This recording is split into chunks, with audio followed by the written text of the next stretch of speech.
कक्षा दशम गणित में आप सभी का स्वागत है।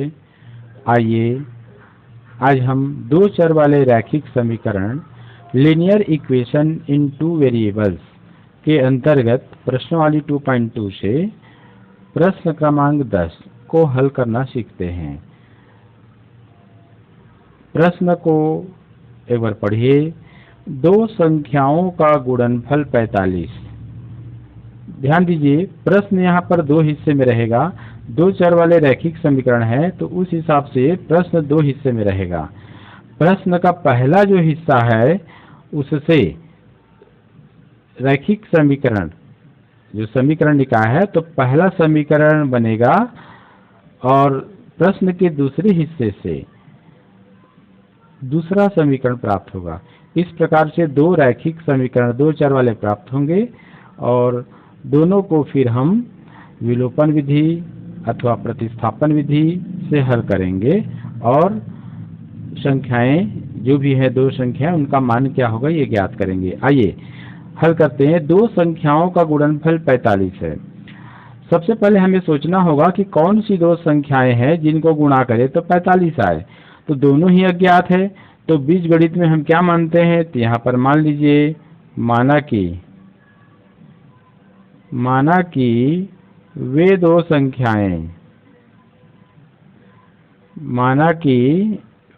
संख्याएं x व y हैं। ठीक है, प्रश्नानुसार जैसा प्रश्न है वैसा हमको पढ़ते हुए लिखते जाना है जिससे कि हमें समीकरण आसानी से बना सके। हम दो संख्याओं का गुणनफल 45 है। तो यदि दो संख्या x और y है तो प्रश्नानुसार इनका गुणनफल तो x और y का गुणनफल तो यहाँ गुणनफल हो गया, कितना हो गया 45। ठीक है, तो इस प्रकार से ये इसको हम समीकरण नंबर 1 नाम दे देते हैं। तो ये समीकरण 1 हो गया। तो समीकरण 1। प्रश्न आगे पढ़ते हैं। उनका योग मतलब उन दो संख्याओं का योग 14 है। तो यहाँ लिख देना पुनः प्रश्नानुसार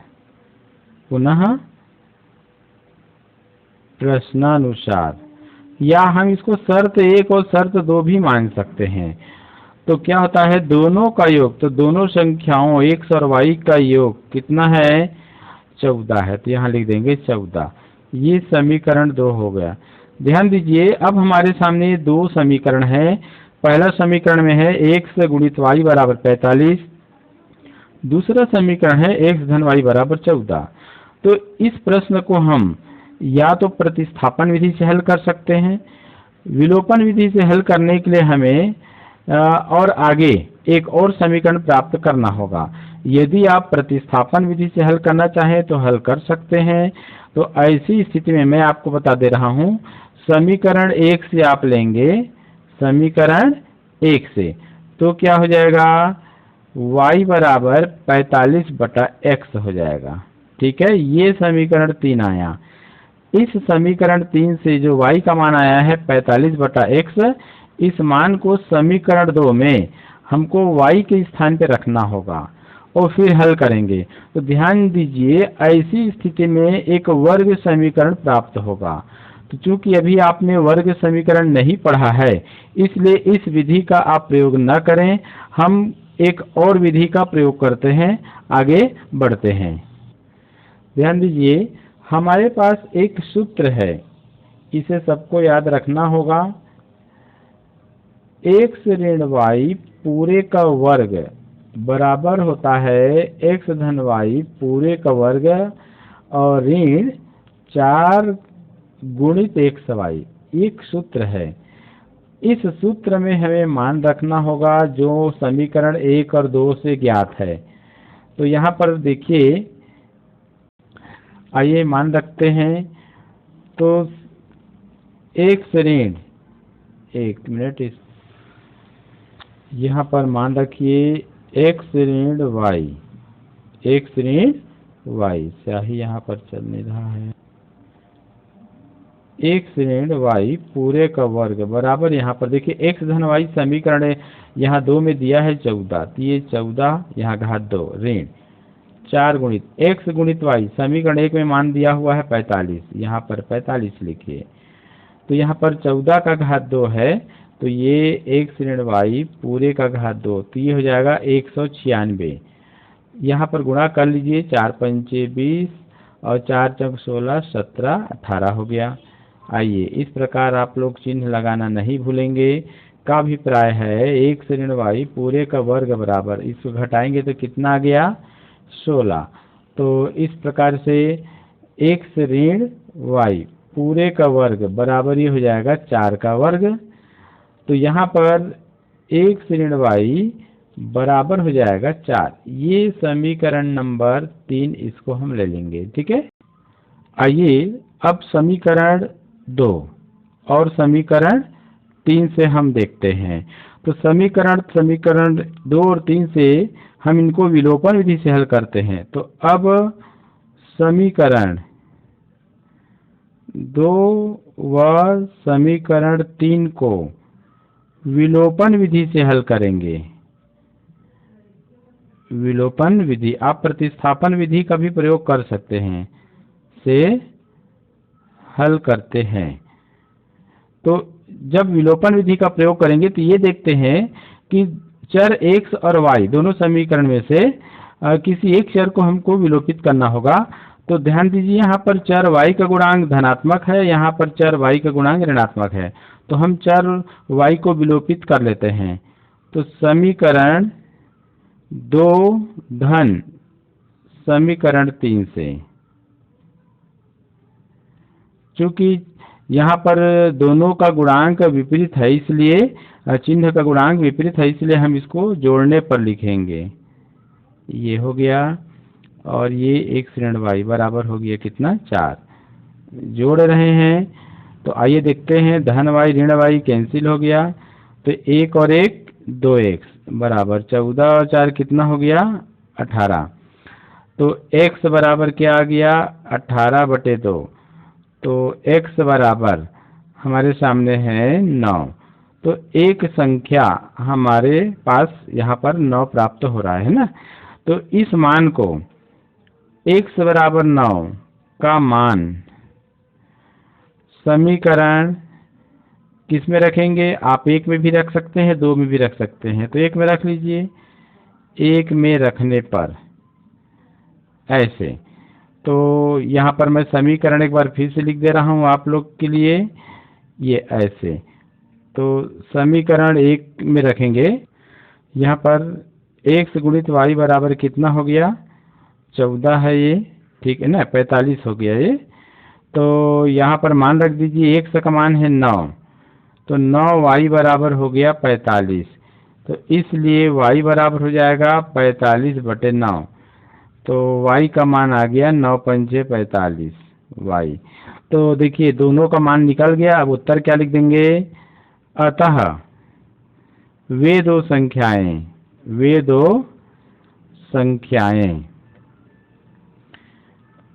9 व 5 हैं। ये हो गया आंसर।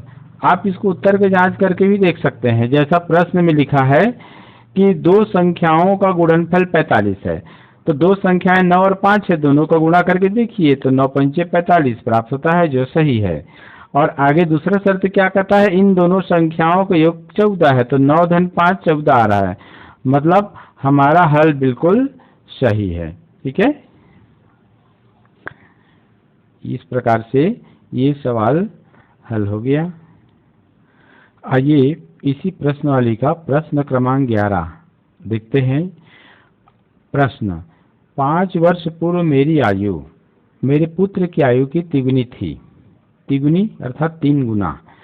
10 वर्ष पश्चात मेरी आयु मेरे पुत्र की आयु की दुगनी हो जाएगी, तो मेरी व मेरे पुत्र की वर्तमान आयु ज्ञात कीजिए। आइए हल करना प्रारंभ करते हैं। यहाँ भी इस प्रश्न को सावधानी से पढ़ना है और इस प्रश्न को 2 हिस्से में बांट करके समझना होगा।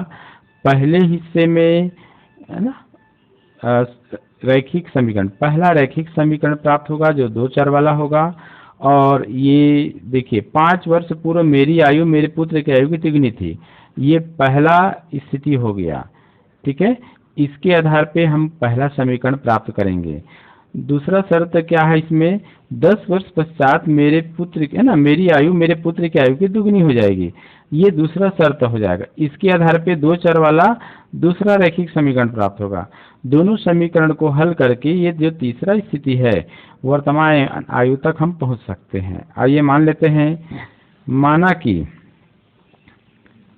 मेरी आयु, ध्यान दीजिए मेरी वर्तमान आयु, तो मेरी वर्तमान आयु अर्थात पिता की वर्तमान आयु समझना है।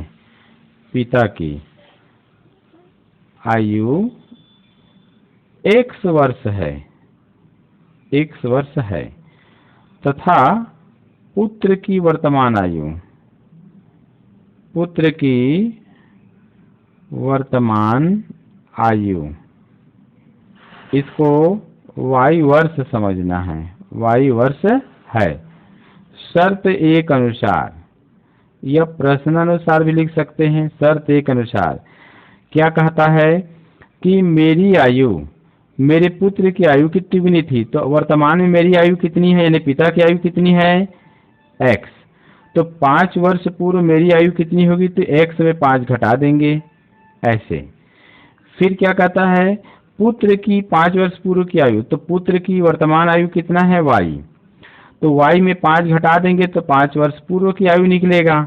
देखिए 5 वर्ष पूर्व पिता की आयु है x ऋण 5 वर्ष, 5 वर्ष पूर्व पुत्र की आयु है y ऋण 5 वर्ष। अब प्रश्न कहता है कि 5 वर्ष पूर्व मेरी आयु मेरे पुत्र की आयु की तिगुनी थी, अर्थात ये जो पिता का आयु है ना पुत्र की आयु के तिगुने के बराबर होगा। तो यहाँ पर 3 का गुणा कर देंगे और इसके बराबर कर देंगे। अब इसको हल करेंगे तो समीकरण 1 प्राप्त होगा, 1 से ऋण 5 बराबर, ये हल कर लीजिए तो 3y, 3 पंचे यहाँ पर 3 पंचे हो जाएगा 15। चर राशि वाले पद को बाईं ओर पक्षांतरित करिए और अचर पद को दाईं तरफ, यानी समान पद को एक तरफ लेने पर, तो ये 3y इधर आके ऋण 3y हो गया, ऋण 15, और ये ऋण 5 इधर आकर के क्या हो गया, धन 5। यहाँ लिख लेंगे आप लोग पक्षांतरण से। तो 1 से ऋण 3y बराबर हो जाएगा ऋण 10। ये समीकरण नंबर 1 हो गया। अब हमको प्रश्न के दूसरे भाग में इसमें जाना होगा। 10 वर्ष पश्चात मेरी आयु, तो यहाँ लिख देंगे शर्त 2। शर्त 2 कहता है 10 वर्ष पश्चात मेरी यानी पिता की आयु, तो पिता की वर्तमान आयु कितना है, x वर्ष है, तो 10 वर्ष बाद कितना होगा, तो इसमें 10 और जुड़ जाएगा ऐसे। ठीक इसी प्रकार पुत्र की वर्तमान आयु है y वर्ष, तो 10 वर्ष बाद तो ये इसमें 10 जुड़ जाएगा ऐसे। आइए फिर प्रश्न पढ़ते हैं। तो 10 वर्ष पश्चात मेरी आयु मेरे पुत्र की आयु की दुगनी हो जाएगी, अर्थात ये जो पिता की आयु है पुत्र की आयु के 2 गुने के बराबर, तो इसमें 2 का गुणा कर देंगे तो पिता की आयु के बराबर ये हो जाएगा। ठीक है, आइए इसे भी हल कर लेते हैं। तो x धन 10 बराबर 2y धन 2 दूनी, इसमें क्या हो जाएगा 10 दूनी 20 हो गया। तो इस प्रकार आइए हल करते हैं आगे। तो x इसको इधर पक्षांतर कर देंगे, समान पद को एक तरफ ले आएंगे, तो चर पद वाले को बाईं ओर और अचर पद को दाईं ओर। तो इस प्रकार ये हो गया। आगे हल करेंगे तो 1 से ऋण 2y बराबर हो गया 10। ये समीकरण नंबर 2। ध्यान दीजिए हमारे सामने अब समीकरण 1 समीकरण 2 चर वाले रैखिक समीकरण प्राप्त होता है। तो अब इस समीकरण निकाय को हम या तो विलोपन विधि से हल करेंगे या प्रतिस्थापन। तो ध्यान दीजिए दोनों विधि आपको सरल हो सकता है।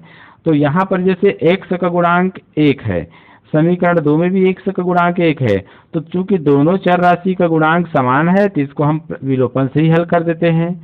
तो अब समीकरण 1 ऋण समीकरण 2 से, चूंकि यहाँ पर ध्यान दीजिए दोनों का गुणांक, दोनों चर x और इस चर x दोनों का गुणांक समान है, लेकिन चिन्ह जो है चिन्ह भी समान है। ठीक है, तो समान चिन्ह होने पर घटाने पर लिया जाता है, और अगर ये दोनों का चिन्ह विपरीत होता, एक धन या एक ऋण होता, तो ऐसी स्थिति में दोनों समीकरण को जोड़ा जाता। ठीक है, तो फिलहाल यहाँ पर हम घटाने पर लिखते हैं। तो 1 से ऋण 3y बराबर ऋण 10 है, और दूसरा समीकरण है 1 से ऋण 2y बराबर है 10। आइए यहाँ पर घटाने पर लिख लेते हैं, तो चिन्ह बदल जाएगा। धन है तो ऋण, ऋण है तो धन, अब ये ऋण, ये धन और ऋण कैंसिल हो गया। ये ऋण 3y है और ये धन 2y है, तो ऋण y बराबर ऋण 20। तो ये माइनस माइनस कैंसिल हो गया जी, तो ये हो गया y बराबर कितना, 20।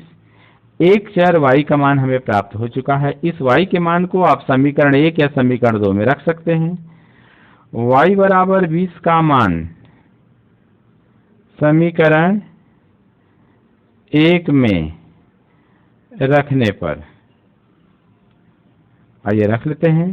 तो समीकरण 1 में एक बार फिर से लिख दे रहा हूं, 1 से ऋण 3y बराबर ऋण 10, तो इसमें y का मान है 20, तो x ऋण 3 गुणित 20 बराबर ऋण 10 हो गया। ठीक है, तो x ऋण ये हो जाएगा 60 बराबर ऋण 10। तो इसको हल करेंगे तो ये ऋण 10 है, ये ऋण 60, इधर पक्षांतर होकर क्या हो गया, धन 60। तो x बराबर यहाँ आ जाएगा कितना, 50। तो इस प्रकार से दूसरा चर राशि y का भी मान हमें प्राप्त हुआ। तो यहाँ पर चूंकि x को हम पिता का आयु माने हैं, तो यहाँ लिख देंगे अतः पिता की वर्तमान आयु, यानी मेरी आयु, पिता की वर्तमान आयु 50 वर्ष, इकाई लिखना बहुत जरूरी है, तथा पुत्र की वर्तमान आयु कितना है, 20 वर्ष है। आंसर हो गया। मान लीजिए आपको और उत्तर का जांच अगर करना है तो आप कैसे करेंगे उसको देखिए। तो उत्तर की जांच के लिए आप इसमें देखिए शर्त के हिसाब से कि यदि जैसे प्रश्न क्या बोला है कि 5 वर्ष पूर्व मेरी आयु मेरे पुत्र की आयु की तिगुनी थी, तो यदि वर्तमान में पिता का आयु 50 वर्ष है तो 5 वर्ष पूर्व कितना हो जाएगा, 45 वर्ष होगा। ठीक इसी प्रकार अगर पुत्र का आयु वर्तमान में 20 वर्ष है तो 5 वर्ष पूर्व कितना होगा, तो 5 घटा देंगे तो हो जाएगा 15 वर्ष। तो यहाँ पर देखिए पिता का आयु पुत्र की आयु का 3 गुना के बराबर है, 15 दूनी 30, 15 तिया 45। ठीक है, यानी ये जो 45 वर्ष है वो पुत्र की आयु के 3 गुने के बराबर है। ठीक है, दूसरे शर्त में भी आप जांच कर सकते हैं। यदि पिता की वर्तमान आयु 50 वर्ष है तो 10 साल बाद तो 10 इसमें जुड़ जाएगा तो हो जाएगा 60 वर्ष। इसी प्रकार पुत्र का वर्तमान आयु अगर 20 वर्ष है तो 10 साल बाद कितना हो जाएगा, 30 वर्ष। शर्त कहता है कि पिता का आयु पुत्र की आयु का दुगुना हो जाएगा। तो देखिए 60 जो है 30 का 2 गुना हुआ ना, तो इस प्रकार से हमारा जो हल है वो सही है। तो इस प्रकार आपको सवाल बनाना होगा।